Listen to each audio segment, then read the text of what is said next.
Hello friends, good morning. Radhe Krishna. કેમ છો? મજામાં? અત્યારે અમે લોકો કામ કરીને ફ્રી થઈ ગયા અને હવે તો સાતમ આઠમ છે. તો આજે સાતમ ને આઠમ હોય ત્યારે અમે લોકો સવારે તૈયાર થઈને મંદિરે જાય. તો આજે સાતમ છે તો અત્યારે અમે લોકો અમારા ફેમિલીની બધી લેડીઝો અને અમે ગર્લ્સ અમે લોકો તૈયાર થઈને મંદિરે જઈશું.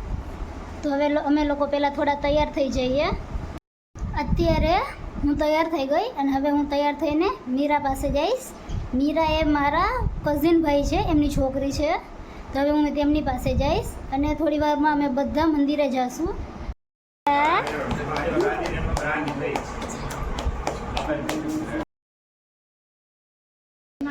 અને તળાવના પાણી વિશે પૂછતા શીતળામાએ કહ્યું, બેટી ગયા ભાવમાં સ્ત્રી હતી, બહુ અદેખી હતી, કોઈ ચીજ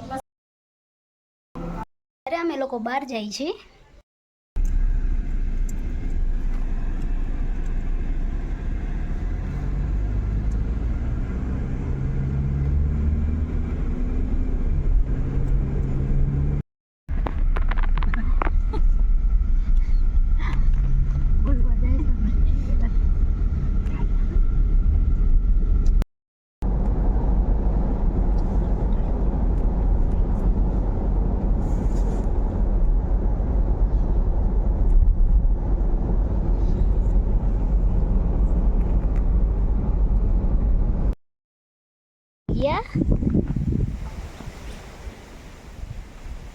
અત્યારે હું મારા મામાને ત્યાં ગઈ હતી. ત્યાં જઈને અમે લોકોએ થોડો મારા મામાની છોકરીને એનો છોકરો અમે ત્રણેય નાસ્તો કર્યો અને પછી હું મારા ઘરે આવતી રહી.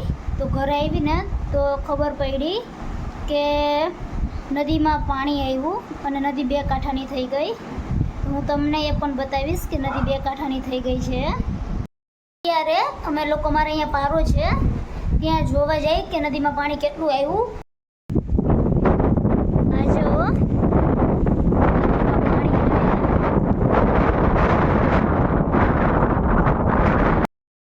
આજે તો બધા બહુ ખુશ છે નદીમાં પાણી આવ્યું એટલા માટે.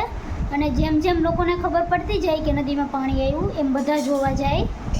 અને અત્યારે સારું એટલું પાણી આવી ગયું છે નદીમાં. એ હું તમને લોકોને કાલે બતાવીશ કે કેટલું પાણી, એટલે રાતના કેટલા પાણી પહોંચ્યું છે તે હું તમને કાલના બ્લોગમાં બતાવીશ. અત્યારે હું મારા ફઈને ત્યાં ગયા હતા, હું મારા ભાભીઓ ને મારા ભાઈઓ. તો પછી અમે એમના ટેરેસ પર ચડ્યા તો જોયું ને તો પાણી છેટ પારા પાસે પહોંચી ગયું હતું. તો એ હું તમને કાલે બતાવીશ, કારણ કે અત્યારે તો અંધારું થઈ ગયું ને, એટલે હું તમને કાલના બ્લોગમાં બતાવીશ. પાણી પારા પાસે પહોંચી ગયું છે. અત્યારે અમારે લોકોને જમવાનું બની ગયું અને આજે મારા દાદી દાદા છે એટલે કંઈક ગરમ જ બનાવ્યું. તો ખીચડી, ભીંડાનું શાક અને રોટલી બનાવી. તો હવે અમે લોકો જમી લઈએ. અત્યારે અમે લોકો જમીને ફ્રી થઈ ગયા અને આજે તમારી નદીમાં પાણી આવ્યું એટલે અમે લોકો બધા બહુ ખુશ છીએ. તો આજનો બ્લોગ અહીં હું પૂરો કરું છું. તો મારી ચેનલને લાઈક કરો, શેર કરો, સબસ્ક્રાઈબ કરો. Good night, Radhe Krishna, thank you, bye bye.